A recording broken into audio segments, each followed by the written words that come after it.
Benvenuti tifosi del Napoli. Metti mi piace al video e iscriviti al canale per rimanere sempre aggiornato sulle ultime novità del nostro club. Guardiamo il video. Un crollo pesante sia nei numeri che nella sua maturazione. L'Inter esce malamente dalla Coppa Italia, sconfitta per 3-0 dal Milan, che si conferma la vera bestia nera dei nerazzurri in questa stagione.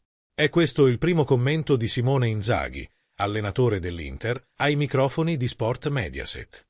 Non sei abituato a commentare una sconfitta come questa, come te lo spieghi?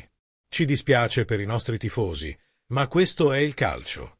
Dobbiamo fare i complimenti al Milan perché ha fatto una grande partita.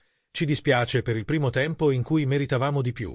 La prima volta che sono entrati hanno segnato un gol bellissimo e avremmo dovuto essere più attenti. Non siamo stati fortunati nemmeno sul secondo gol. C'è stato un rimbalzo su Barella ed eravamo in un'ottima posizione, ma nel secondo tempo abbiamo fatto molto meno che nel primo.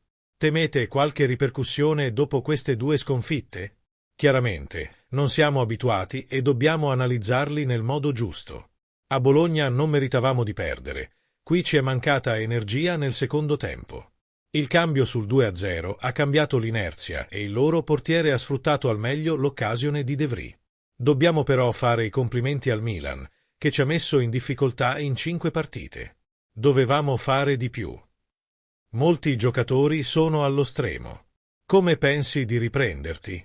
Non ha senso negarlo, ma dobbiamo andare avanti. Dobbiamo essere più forti della stanchezza, del calendario e delle partite. Noi siamo l'Inter, abbiamo deciso di seguire questa strada che ci sta regalando tante gioie e anche qualche delusione. Oggi dovevamo fare meglio. Nei momenti cruciali siamo stati carenti in entrambi i settori, ed è lì che si decidono le partite. Come si risolve il problema della stanchezza con poche partite decisive tra campionato e Champions League? Non ho detto che è un problema di stanchezza, non dovrebbe essere un alibi. Dobbiamo prestare attenzione ad alcuni aspetti e non lo abbiamo fatto. Siamo tutti stanchi, abbiamo avuto un calendario più fitto di altri, ma questo non deve essere una scusa. Dobbiamo lavorare. Oggi abbiamo dovuto impegnarci di più per arrivare in finale. Ma è più facile riprendersi mentalmente che fisicamente. Nel calcio, perdere mezzo pollice è sufficiente per perdere le partite. Certo, abbiamo questo mese impegnativo, ma dobbiamo avere fiducia. La società è con noi. Il Milan è arrivato in finale oggi e dobbiamo cercare di recuperare. Giocheremo la nostra partita contro la Roma. In un'intervista a Inter TV, a meno di un'ora dal derby di Coppa Italia contro il Milan, il portiere nerazzurro Josep Martinez ha presentato la sfida in questo modo: è molto importante, siamo un passo dalla finale e vogliamo vincerla. È una partita importante, lavoriamo per questo tipo di obiettivo da molti mesi. Quanto è importante la fiducia che l'allenatore ripone in te? Tutti noi giocatori abbiamo lavorato duramente per ottenere queste opportunità. Sono felice di aver raggiunto la semifinale. Come tutti i miei compagni di squadra, voglio la finale e stasera farò di tutto per arrivarci. Il terzo ad arrivare nella sala conferenze di San Siro per commentare il punteggio di 0-3 dell'Inter è Stefan De Vrij. Esordisce rispondendo così a una domanda sul suo rinnovo.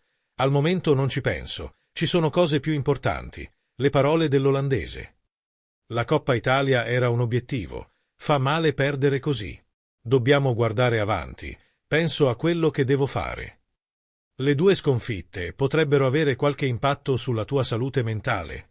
È fondamentale rimanere uniti e continuare a lavorare. Dobbiamo lasciarci questa sconfitta alle spalle, perché ci aspettano tante partite importanti. Questa sconfitta fa male. C'è stanchezza all'Inter? Beh, è normale quando si gioca così tanto. Giochiamo praticamente 2 o 3 volte a settimana. Non è una scusa. Anche oggi abbiamo fatto un ottimo primo tempo. A Bologna non abbiamo giocato male e le partite si decidono anche per caso. Dobbiamo restare uniti e pensare alle prossime partite. Cosa ne pensi, tifoso del Napoli?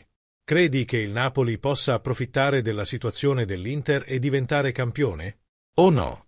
Lascia la tua opinione nei commenti. Metti mi piace al video e iscriviti al canale. Forza Napoli sempre!